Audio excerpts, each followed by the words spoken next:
bienvenue sur SportMed TV pour ce podcast consacré à Gunnar Andersson, le meilleur buteur de l'histoire de l'Olympique de Marseille, en compagnie de Benjamin Poté, réalisateur du documentaire Gunnar, et de Gilles Castagno, qu'on ne présente plus, l'auteur de ces fabuleuses encyclopédies sur l'Olympique de Marseille, dont vous pouvez notamment retrouver les 4 premiers tomes sur le site encyclom.com. Benjamin, on va commencer par la genèse, naturellement. Explique-nous un petit peu d'où est venue cette passion pour l'histoire de l'Olympique de Marseille et pourquoi s'être tourné vers ce format, le documentaire, justement, pour en parler. Alors, où ça commence le travail? Ça commence un petit peu par ma passion et peut-être ma frustration d'un travail que j'espérais faire, étant donné que j'ai fait des études en sciences sociales et que j'espérais bien devenir historien à l'origine, et puis après sociologue, géographe urbain. Donc le côté recherche m'a toujours largement inspiré. Là, je me suis tourné vers des choses un petit peu plus concrètes, on va dire. Après, j'ai une manière de me raccrocher à tout ça d'un côté artistique, on va dire, avec cette passion pour le cinéma documentaire en général. Et puis, étant donné que je considère que le football, c'est bien quelque chose à moi, parce que je viens vraiment pas d'une famille football, ce côté artistique, en fait, me pousse à essayer de trouver des formes qui permettent, en fait, de synthétiser mes recherches, de comprendre certaines choses par moi-même et d'essayer de les retransmettre, tout simplement. Donc, tu ne viens pas d'une famille de footeux, tu n'es pas né à Marseille. Alors, comment ça s'est passé? Il y a une fée olympienne qui s'est penchée sur ton berceau, explique-nous un peu. Alors ouais, moi je suis pas marseillais dans le sens où je suis totalement marseillais d'adoption, mais je suis arrivé à la fin de mon adolescence à Marseille. Le football, je le pratiquais quand j'étais petit, hein, quand j'ai eu 6 ans et tout ça. Je me souviens qu'il y avait la Coupe du Monde 90, les larmes de Maradona et tout ça. C'était plus une influence de mon grand cousin, qui n'est pas spécialement foot non plus, mais qui regardait les matchs pour regarder les matchs. Puis après, forcément, quand j'ai grandi, la plus grande équipe française du moment, de par les résultats, je ne parle pas de l'histoire, mais même si ça prend l'histoire aussi, c'était l'Olympique de Marseille. Donc forcément, j'ai eu une passion pour l'Olympique de Marseille. Je m'intéressais beaucoup plus au football quand j'étais jeune, c'est-à-dire à beaucoup plus de clubs et tout ça, à toute l'histoire du football très largement en général. Je me suis largement recentré sur l'Olympique de Marseille avec les années, hein, tout simplement. J'ai vécu pendant quasiment 8 ans à l'étranger, dont 6 ans au Brésil, et c'est vrai que c'est à ce moment-là que je me suis mis exclusivement à suivre l'Olympique de Marseille parce que ça me rattachait à l'OM. Bon, j'avais mon petit club au Brésil aussi forcément. C'est ça qui m'a rattaché à l'Olympique de Marseille. Et puis c'est même là d'ailleurs qu'est né ce projet Gunnar, où j'ai trouvé que Gunnar était un moyen assez intéressant de mettre en exergue d'un côté la ville de Marseille, l'histoire du club, enfin, à travers l'un de ses personnages les plus fameux, et puis une trajectoire très humaine qui a des relents d'histoire à peu près universels, on va dire. Gilles Castagno, l'encyclopédie vivante de l'Olympique de Marseille. Est-ce que tu te reconnais un peu dans le profil de Benjamin? Pas tout à fait la même démarche que j'ai eu moi, parce que moi j'étais fan de foot et fan de l'OM depuis tout petit, sans être comme Benjamin d'une famille qui était amoureuse du foot, mais qui était, par contre, mon père était sportif. Oui, moi j'ai aimé le club, j'ai aimé la ville dès mon enfance, si on peut dire. Et donc j'ai voulu connaître l'histoire du club. Moi, c'est ce qui a déclenché toutes mes recherches, c'est la descente en deuxième division, en me disant mais comment je vais vivre ma passion du foot, du foot de haut niveau avec un club de deuxième division. Et donc je me suis dit je vais essayer de retracer les grandes histoires de l'histoire du club, la connaître tout d'abord parce que j'avais 15 ans à l'époque. Voilà, donc c'est parti de là, cette recherche. Si j'avais su que c'était aussi compliqué, aussi long, etc., peut-être que je ne l'aurais pas fait. Mais là, je l'ai fait et j'ai trouvé énormément de plaisir. Benjamin, de ton côté, est-ce que tu te souviens du moment où tu t'es dit, allez, ça y est, je me lance, c'est parti. Y a-t-il un événement, une anecdote qui t'ont poussé à franchir le pas définitivement? Et ensuite, je suppose que tu as démarré ton parcours du combattant et que tu as dû passer par tous les états. Raconte-nous un petit peu tout ce processus. L'idée a germé déjà en 2015 quand j'ai trouvé cet article de SoFoot qui rassemblait plutôt bon, pas des anecdotes, mais on va dire des histoires, quasiment des mythes qui montraient que la vie de Gunnar Andersson était totalement mythique. Alors, entre-temps, j'ai fait mes recherches, mais c'était assez compliqué depuis le Brésil. Bon, on fait des recherches sur Internet, mais on retrouve très souvent les mêmes textes qui sont toujours remâchés. C'est ça le problème. C'est en arrivant à Marseille la première année où j'ai un de mes amis, Mathias Langlois, qui s'est lancé comme producteur sur le projet, qui est revenu à Marseille après une petite expérience parisienne. C'est là où on s'est dit on y va. Et ce qui a tout simplement véritablement lancé, c'est que Monsieur Mario Albano, le Monsieur Mario Albano de la Provence, a accepté de prendre 30 minutes de son temps pour boire un café avec nous, pour nous donner des contacts. Parce que, encore une fois, même si j'étais revenu à Marseille, alors il y a les archives, il y a les encyclopédies de Gilles, il y a plein de choses comme ça, mais on se retrouvait un petit peu face à un mur de ne pas savoir comment contacter les gens et tout ça. Et Mario nous a véritablement donné un contact. Ça, c'était la première étape. Et quelques jours après, j'ai contacté François Missen. Je me souviens, un samedi matin, on est allé chez lui. On a bu quelques cafés et tout ça. Et puis il a dit, non, mais il faut qu'on le fasse, il faut qu'on le fasse maintenant. Comment dire, je suis périssable, tout le monde est périssable dans cette histoire, donc il faut se bouger les fesses, il faut le faire maintenant. Et c'est ça qui a véritablement été un peu désolé de parler crûment, mais le coup de pied aux fesses pour qu'on y aille. Alors après, des moments de déboire et tout ça, il y en a eu énormément parce que quand on travaille 2, 3 semaines d'affilée sur un dossier de production, qu'on envoie des dossiers à la région et tout ça en se disant c'est bon, on va récupérer l'argent de l'aide à l'écriture par exemple, on va récupérer ça, on va tenter avec la SCAM et puis qu'on reçoit des réponses négatives parfois 3 mois après. Ça fait toujours mal, mais bon, on n'a pas lâché l'affaire et puis on a réussi à finir par produire et réaliser ce film. Ça, c'est une grosse fierté. Gilles, toi aussi, tu as connu ces montagnes russes, hein, avec ces moments de joie, puis des phases de découragement. D'ailleurs, tout à l'heure, tu nous as avoué que si tu avais réellement eu conscience du travail que ça représentait, tu n'y serais sans doute pas allé. Et tu nous aurais privé par conséquent de cette œuvre monumentale. Alors, il y a ce qu'on fait, le résultat auquel on veut arriver et les difficultés qu'il y a pour y arriver. Moi, par exemple, il y a des compositions d'équipe où j'ai dû consulter peut-être une dizaine de journaux avant d'arriver. Il y en a une même encore où je suis pas arrivé à la trouver complètement, une seule. Je suis allé à Paris de nombreuses fois pour retrouver le maximum d'informations parce que je voulais être le plus précis possible. Et parfois, c'est désespérant quand on cherche quelque chose qu'on n'arrive pas à trouver, qu'on essaye par de nombreux biais. Là, par exemple, pour le tome qui va sortir en 2023, il y a un OM Bayern de Munich. Pourtant, c'est un gros match. C'est amical, simplement, mais c'est quand même une grosse équipe. C'est un trophée du Doku, c'est en 1987, et impossible de trouver des informations.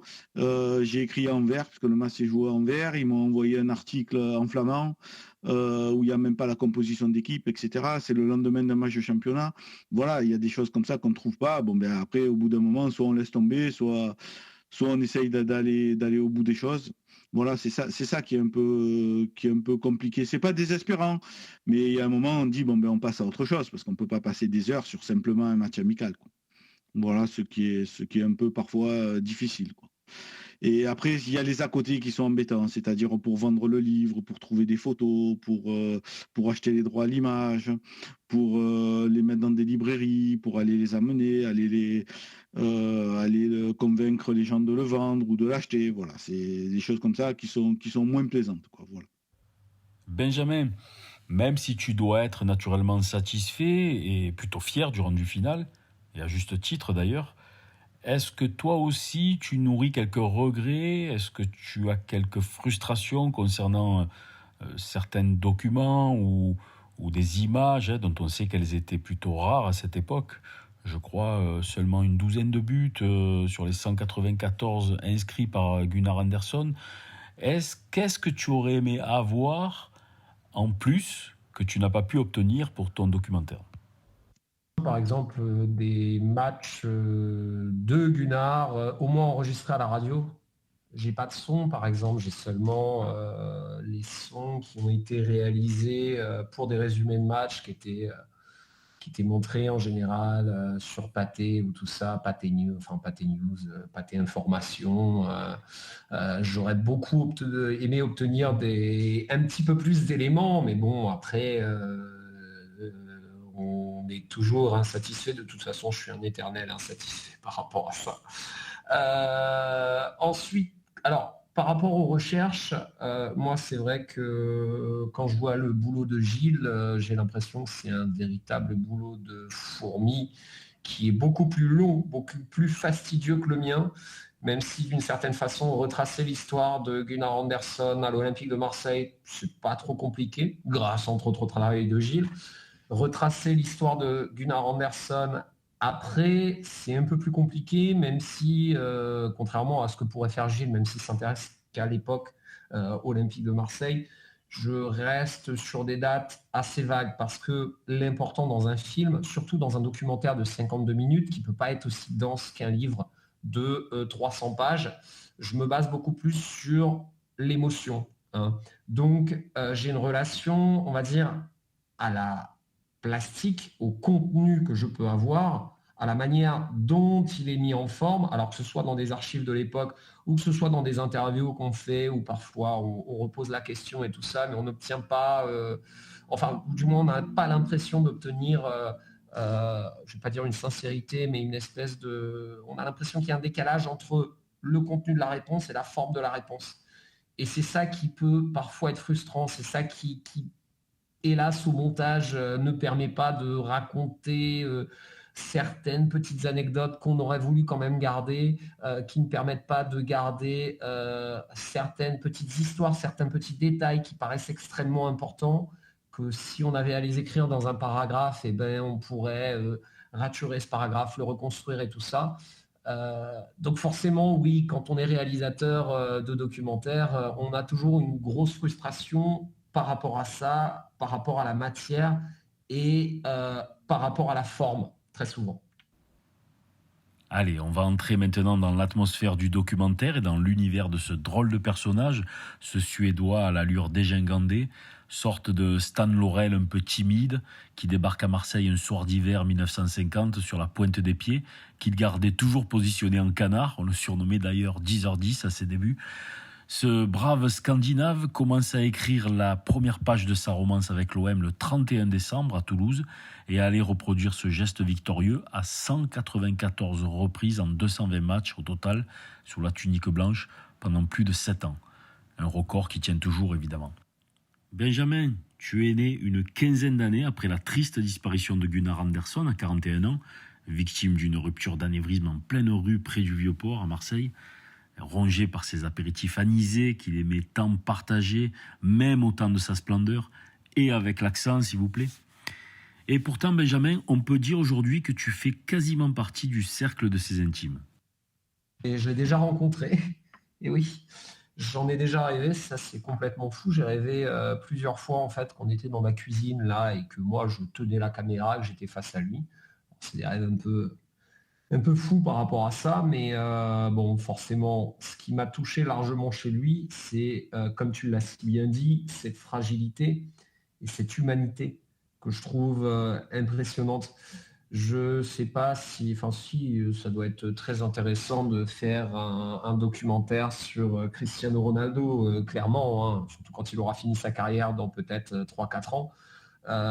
Mais chez Anderson, c'est véritablement ce côté très humain, très imparfait. Alors ce football aussi, voilà, des années 50 hein, qui m'a conquis. Moi, je suis pas un grand historien du football et tout ça. Comme j'ai dit, je suis un peu un enfant des années 90 dans le football. Donc, ça m'a relativement passionné pour essayer de comprendre tout ça. Et je m'apercevais que dans un monde complètement différent, on avait un personnage qui était lui aussi complètement atypique, qui n'est pas resté dans son pays tout simplement parce qu'il ne pouvait pas être professionnel, qui est arrivé à Marseille, qui s'est terriblement bien intégré. Je pense que on le voit dans le film, étant donné que la seule interview qu'il donne, c'est quand il revient en 1966 et on capte qu'il a l'accent marseillais. Semble-t-il qu'il ne jouait pas aux boules, mais il appréciait quand même les boules. Voilà, c'est ça qui m'a épaté en fait. Le fait d'avoir un étranger qui à cette époque, à une époque où on parlait même pas véritablement d'une mondialisation, on va dire, et tout ça, encore moins dans le football, étant donné que c'était assez difficile, il n'y avait pas beaucoup de place pour les étrangers, lui est venu et est véritablement devenu Marseillais. D'ailleurs, c'est ce qu'il disait, semble-t-il. Il disait aisément, je ne suis pas suédois, je suis Marseillais avant tout. Et c'est ça qui m'a intéressé chez ce personnage, qui aimait cette ville en fait énormément. Cette ville qui pourtant, voilà, qui l'a célébrée pendant des années, qui l'a rongée, qui l'a détruit, hein, mais avec laquelle il avait une relation d'amour extrêmement importante. Et au final, toute proportion gardée, parce que je suis incomparable avec Gunnar Andersson, je me suis un peu retrouvé dedans, étant donné que je suis arrivé, alors plus jeune que lui, hein, j'avais 17 ans à Marseille, fin de l'adolescence, mais c'est ici que je suis devenu un homme, et moi, Marseille, c'est largement devenu ma ville comme ça. Je me sens marseillais au moins autant que lui à l'époque. Moi, de mon côté, ce qui m'a intéressé, c'était plutôt le côté football et le côté marseillais, comme vient de le dire Benjamin. C'est vrai qu'il s'est extrêmement vite intégré. Alors, on n'a pas énormément de documents de l'époque pour savoir comment les étrangers s'intégraient à leur club quand ils quittaient leur pays. Mais par contre, lui a appris le français à une vitesse incroyable, s'est fondu dans la ville très très rapidement, et il a été une star tout de suite, quoi. Ça n'a pas été, il n'y a pas eu de délai, quoi. Dès son arrivée, il est arrivé en décembre. Les 6 premiers mois, en 6 mois, il devient meilleur buteur de l'OM de la saison. La saison d'après, il devient meilleur buteur du championnat de France. La saison suivante, encore meilleur buteur du championnat de France. Donc c'est une star très rapidement. Et ça a dû toucher énormément les gens. Ça a dû le fait qu'il soit humain, comme dit Benjamin, qu'il soit pas hautain, parce qu'à l'époque les salaires n'étaient pas du tout les mêmes que maintenant. Les joueurs avaient une vie un peu commune, quoi, un peu comme les ouvriers de l'époque, même s'ils gagnaient bien leur vie pour l'époque, mais ça n'avait rien à voir avec la vie actuelle. Voilà, moi, il ne m'a pas touché plus que les autres joueurs, parce que j'ai fait les biographies de tous les joueurs qui ont joué sous le maillot de l'OM. C'était plus intéressant parce que c'était un cas particulier, il y avait peu d'étrangers. Avant lui, il y avait eu peu d'étrangers dans l'histoire de l'OM, il y en avait peut-être une vingtaine dans les années 30, puisque après les années 40, il y en avait très peu. Voilà, donc moi, c'est tout un ensemble qui m'a touché, quoi. À la fois son intégration, à la fois sa qualité, parce que au niveau football, c'était un phénomène au niveau avant-centre, au niveau buteur, mais on ne peut pas parler vraiment d'un grand joueur, parce que c'est pas un joueur qui a joué une Coupe du Monde, c'est pas un joueur qui a été international dans son pays, ou en France, il a une sélection en équipe de France B. C'est pas ça. On peut pas parler vraiment de grands joueurs qui a marqué l'histoire de ce sport, mais il a marqué l'histoire de la ville et l'histoire du club. Ça, c'est certain. Alors, ce qui est vraiment surprenant, c'est que, à l'exception d'une Coupe Drago, on en parlait tout à l'heure en off avec Gilles Castagnon, il n'a absolument rien gagné avec l'Olympique de Marseille. Hein. Aucun titre majeur. Ouais. Non, il a perdu la coupe en 54, exactement, comme l'a dit Gilles. Seulement une coupe Drago qui est ce qu'on appelle la consolante en plus. Hein. Oui, c'est ça, c'est la consolante de la Coupe de France, c'est-à-dire c'était les éliminés des premiers tours de la Coupe de France qui jouaient une compétition pour continuer à jouer au football pendant les périodes où la Coupe de France se disputait.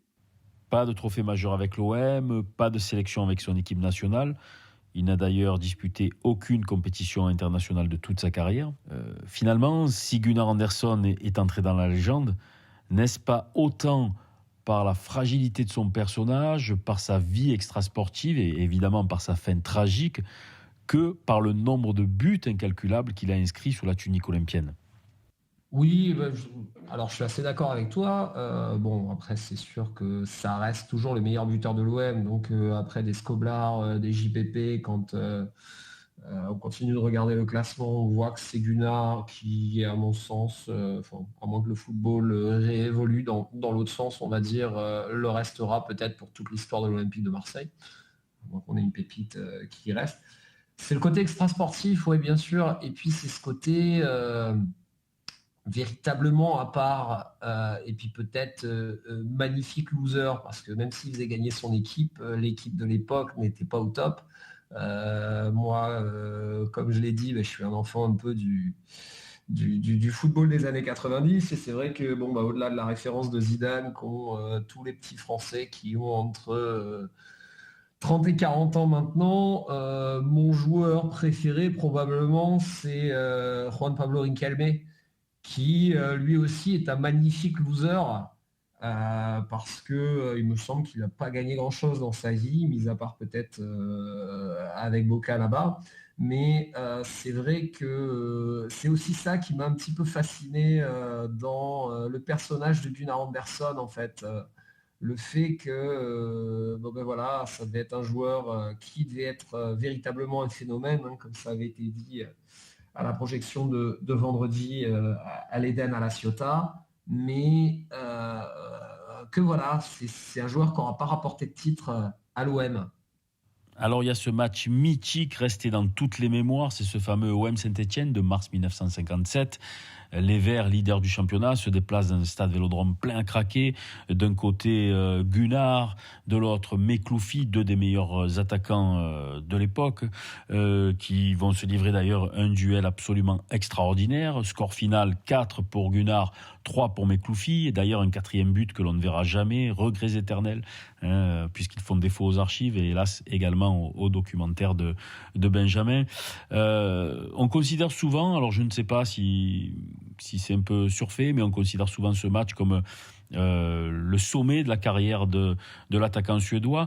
Gilles, remémore-nous un peu le contexte et parle-nous un peu de cette rencontre entrée dans la légende. Alors, ce qui est important à savoir, c'est que, comme je l'ai dit tout à l'heure, il a été 2 fois meilleur buteur du championnat en 51-52 et 52-53. Et ensuite, il a un petit peu son niveau a un petit peu baissé. Tout en étant quand même à un bon niveau, parce que surtout par rapport à la qualité de l'équipe, comme on l'a dit tout à l'heure. Mais il était moins bon, et ce match-là contre Saint-Étienne, c'est vrai qu'il est emblématique. Il se déroule le 17 mars 57. Et c'est un journaliste en fait qui le critiquait beaucoup et qui disait s'il marque 3 buts, je lui achète un chronomètre, etc. Et s'il marquait 3 buts dans un match. Et il s'avère que l'OM joue contre Saint-Étienne, et Saint-Étienne, c'est quand même le leader du championnat et qui sera le futur champion d'ailleurs. Et donc on est le 17 mars, donc proche de la fin du championnat. Et il inscrit, en première période, il inscrit 3 buts. Alors c'est 10e, 15e et 36e minute. Et l'OM mène 3-0 à la mi-temps. Et ce qui se passe ensuite, c'est qu'en 10 minutes, Mekloufi, qui était la vedette de Saint-Étienne, égalise en 6 minutes. Il égalise, et donc on se retrouve à 3-3. Il reste, le dernier but, c'est à la 59e minute que Mekloufi le marque. Donc il reste une demi-heure à jouer. Et 2 minutes après l'égalisation de Mekloufi, il marque un 4e but. C'est vrai que c'est dommage de pas le voir, comme de pas voir tous les autres buts, mais celui-ci est un peu particulier aussi. Voilà, en fait, c'est vrai que c'est un match le match le plus emblématique peut-être de sa carrière à l'OM, même s'il y a eu plusieurs matchs où il a mis des triplés quand même, et des matchs importants. Mais c'était une période où il était en déclin, quoi. C'est dommage que ce match soit emblématique de sa carrière alors que c'était pas sa meilleure période. Ouais, je pense que tu as totalement raison. C'est un peu le moment où c'est, comment dire, le chant du cygne, quoi. Il est quasiment enterré à l'OM. Il joue encore, mais il joue à moitié sur une patte et tout ça. De ce que j'ai compris quand j'ai récolté pas mal d'histoires et pas mal de témoignages, il avait déjà de sérieux problèmes de santé, mais pas que, hein, dans sa vie personnelle aussi. Et en fait, ouais, c'est ça qui est assez marrant parce que c'est véritablement le chant du cygne et c'est sa manière de dire oh, je suis encore là. Et moi, à la limite, c'est dommage que ce soit peut-être le match le plus emblématique parce qu'il était déjà sur le déclin, mais moi, ça renforce encore le côté un peu de magnifique loser, le côté très humain, très imparfait et touchant du personnage.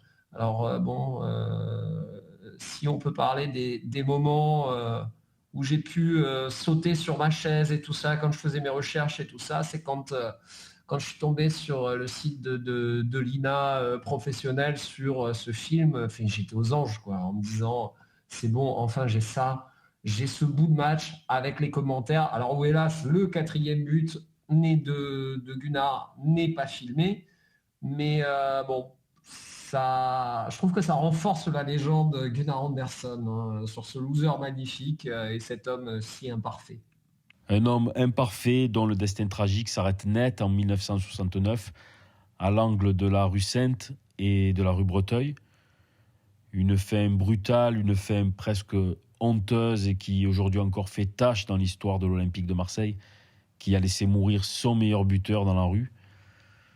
Est-ce que ce n'est pas finalement le symbole d'un club dont on dit parfois qu'il a été une addition de grandes équipes, mais dont l'institution a souvent laissé à désirer?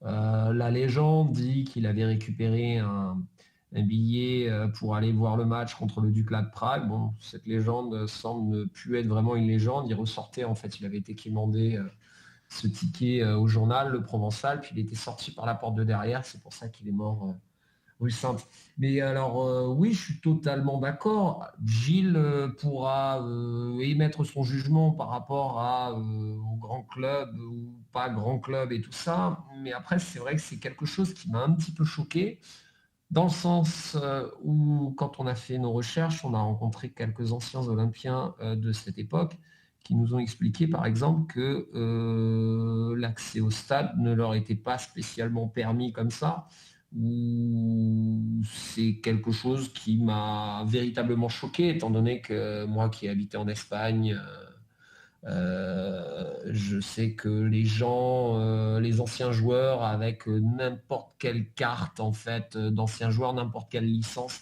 arrivent à rentrer au stade sans aucun souci.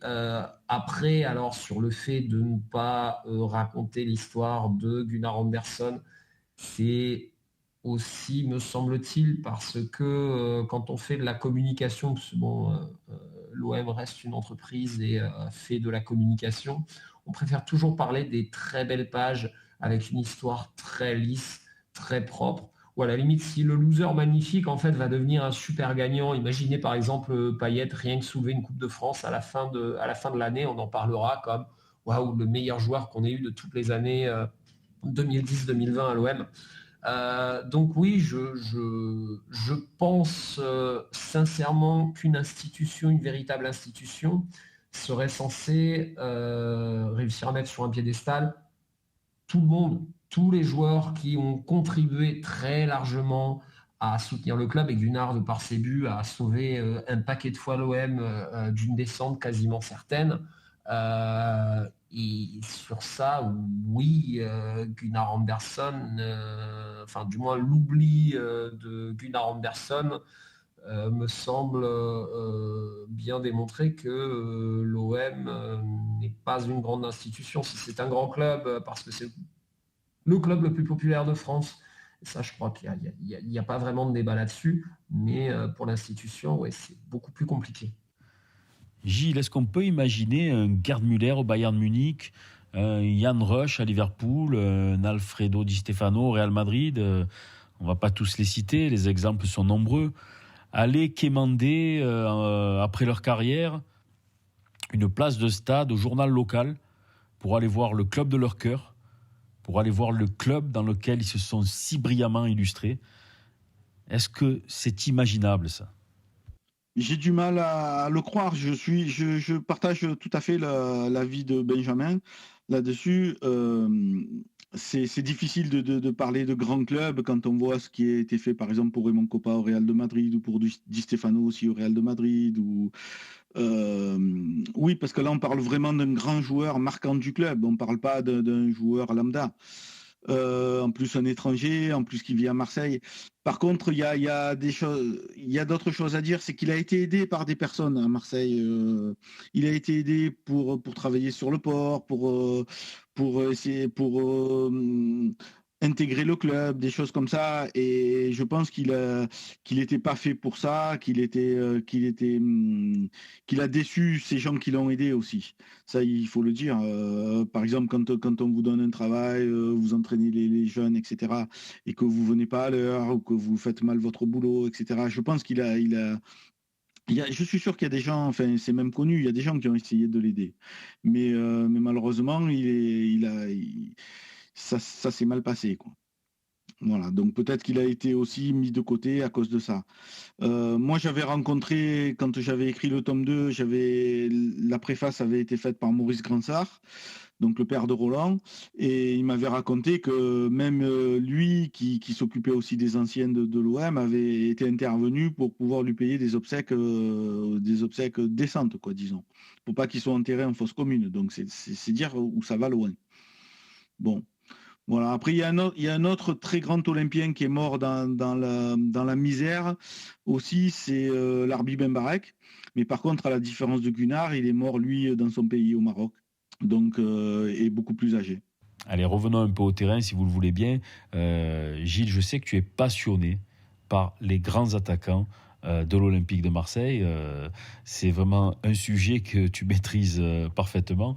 On l'a dit répété, Gunnar Andersson est à ce jour le meilleur réalisateur de l'histoire du club, devant Jean-Pierre Papin et Josip Skoblar. Est-ce que ça en fait pour autant le meilleur attaquant qui n'ait jamais évolué sous les couleurs olympiennes? Et si ce n'est pas le cas, selon toi, où situerais-tu l'attaquant suédois dans la hiérarchie des mythiques numéro 9 de l'OM? Alors, dans l'histoire du club, il y a eu des numéros 9 emblématiques, et d'ailleurs, les joueurs les plus emblématiques de l'histoire du club, ce sont des numéros 9.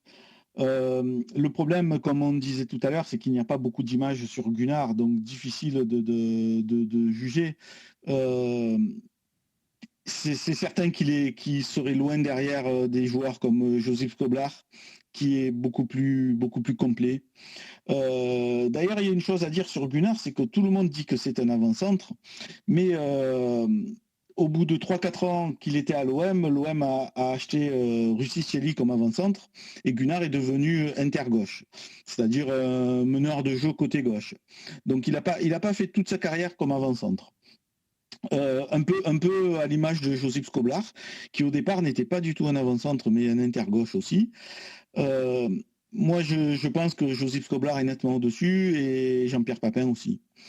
Après, il y a eu des joueurs emblématiques comme Jean Boyer, qui a été le premier, et c'est lui qui a représenté le mieux la devise droit au but dans les années d'avant-guerre du club.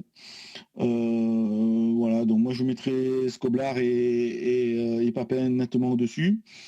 Après, oui, sans doute en troisième position, par rapport au club, je parle. Hein. Benjamin, le combat pour sortir Anderson de l'oubli désormais gagné.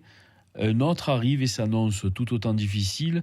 C'est celui pour le faire entrer officiellement au panthéon des légendes olympiennes, et pourquoi pas en érigeant sa statue sur l'un des parvis du stade Vélodrome. Alors, on sait que c'est pas trop dans notre culture, c'est pas gagné d'avance, mais quel joueur plus emblématique que Gunnar pour inaugurer cette pratique? Étant guide conférencier de principe, j'ai envie de te dire que Marseille est une ville où il est compliqué même de montrer les choses. On va même pas citer les statues de Gannet et de Jean Bouin qui ont été plus que maltraitées vu qu'on les a retrouvées dans un dépôt municipal quasiment pété. C'était le journaliste David Coquille, le journaliste de la Marseillaise, qui avait retrouvé ça.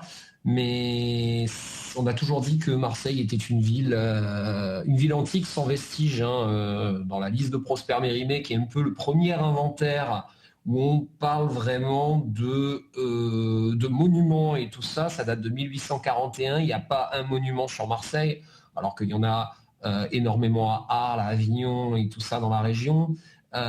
Faut pas oublier que Gaston Deffer, quand il a découvert les vestiges qu'il y avait aussi ce qu'on appelle maintenant le jardin des vestiges au port antique, au centre bourse, l'idée c'était vite de les recouvrir parce que ça coûtait de l'argent. On a vu le destin aussi de la carrière de la corderie ici à Marseille. Donc j'ai l'impression que c'est quelque chose qui touche, j'ai envie de te dire, quasiment plus Marseille en général, qui a un gros problème avec sa mémoire, qui a du mal à montrer les choses. Des fois, j'ai l'impression qu'on préfère rester dans du légendaire et dans de l'histoire pleine d'anecdotes qui sont sympas, mais pleine d'anecdotes et quelque chose qu'on aurait du mal à toucher et du mal à voir que réellement quelque chose de physique qu'on pourrait célébrer. Alors, oui, cette idée de statue, elle est née depuis un sacré moment. Je ne pense pas être le premier à avoir eu l'idée, mais c'est vrai que nous, quand on pensait à ce film, du moins à ce projet de film, pas mal avec François Missen, l'idée d'une statue pour Gunnar, c'était quand même quelque chose d'important. Moi, pendant le financement participatif, j'ai un peu fait d'une pierre deux coups aussi en collant 500 affiches dans Marseille avec l'aide d'amis. Ça a permis un petit peu de remontrer en fait la tête de Gunnar dans l'espace public marseillais. L'idée, c'était forcément de parler du projet et puis de récolter les fonds pour finir le projet, mais c'était aussi de rendre hommage à Gunnar. Donc oui, moi, à mon sens, il faut réussir à montrer très concrètement ce qu'est l'histoire, très souvent imparfaite d'ailleurs, d'un club, d'une institution, d'une ville en général. Et l'idée d'essayer de mettre une statue sur une esplanade, c'est pas un square Gunnar Andersson, c'est pas la place Gunnar Andersson, c'est l'esplanade Gunnar Andersson. Celle qui n'a jamais été inaugurée encore, bon, il y a eu le Covid, tout ça, mais qui se retrouve exactement du côté du virage sud, du côté du métro Sainte-Marguerite-Dromel. Ce serait peut-être la superbe occasion de pouvoir replanter une statue. Alors, Gunnar n'est pas le seul, mais Gunnar a tellement été oublié pendant une longue période que, à mon sens, ce serait tout à fait symbolique de dresser une statue en son honneur pour perpétuer cette mémoire. Et puis que les gamins qu'on emmène au stade, qu'ils aient 5-10 ans, disent papa, papy, tonton, c'est qui lui? Et qu'on puisse perpétuer en fait véritablement cette histoire. Ça me paraît important. Oui, moi je dis carrément oui, mais j'aimerais que ce soit dans un musée ou dans un endroit protégé, parce que si c'est à l'extérieur ou dans une salle, mais si c'est à l'extérieur, ça va être forcément détérioré. Et... Après, moi la réflexion que je me fais, c'est il faudrait en mettre au moins une dizaine parce qu'il y a tellement de personnages emblématiques de l'histoire de l'OM. Enfin, il y en a pas. Il n'y en a pas des dizaines et des dizaines, mais il y en a plus qu'une quinzaine, quoi. Et il faudrait tous les faire, en fait. Alors, à l'étranger, c'est vrai qu'on a la culture de la statue, mais il n'y en a pas beaucoup, quoi. Je veux dire, à Arsenal, je crois qu'il y en a et Thierry Henry, je crois que c'est tout. C'est pas si énorme que ça. Maintenant, oui, moi, je suis 100% d'accord avec ça. Et surtout, toi, par exemple, ou moi, qui avons connu l'époque dorée de l'OM de Bernard Tapie, s'il y avait une statue Jean-Pierre Papin, qu'on amène nos enfants ou nos neveux, etc., au stade, on peut lui expliquer, ben voilà, ça c'est Jean-Pierre Papin, il a fait ci, il a fait ça, etc. Et je trouve que ça serait super. Messieurs, merci beaucoup. Ce voyage dans le temps en compagnie de Gunnar fut absolument merveilleux. Allez, on revient au présent et on va même se projeter dans un futur proche. Pour terminer, Gilles, Benjamin, parlez-nous respectivement de vos échéances à venir. Alors moi, je continue l'écriture du tome 5 et j'ai prévu de le sortir en octobre 2023, donc dans 2 ans. Première sélection du film dans un festival international, youhou. Alors c'est pas la Mostra de Venise, mais c'est quand même le festival de films de sport à Matera, sud de l'Italie, un vrai grand pays de football. À la fin du mois, projection à la Penne-sur-Yvonne le 16 décembre à Martigues, dans le cadre d'un petit festival en fait entre cinéma et football, soit le 21, soit le 22 décembre. Il y aura quelques DVD aussi. Ce sera limité, ce sera pour les intimes avant la fin de l'année, avant les fêtes de Noël, sur les bons conseils de notre cher Gilles. Et après 2022, on continuera les projections dans la région en espérant ouvrir le plus possible et peut-être le vendre à une télé. Mais le fait d'avoir fait un financement participatif, entre autres via les réseaux sociaux et tout ça, ça m'a permis un petit peu je sais pas, d'avoir un peu plus l'impression de faire partie de la communauté olympienne. Et oui, alors je vais pas te donner de noms pour te donner des noms, mais je m'intéresse beaucoup plus maintenant au profil de pas mal de joueurs, que ce soit des joueurs de tout premier rang ou alors des joueurs peut-être un peu moins connus, mais peut-être un petit peu trop oubliés. Donc oui, peut-être dans les années à venir. J'essaierai peut-être de faire quelque chose d'autre entre-temps, hein, histoire de continuer à apprendre dans ce monde-là, dans le monde de l'audiovisuel, du cinéma, du documentaire. Mais oui, ça serait une belle possibilité, je pense.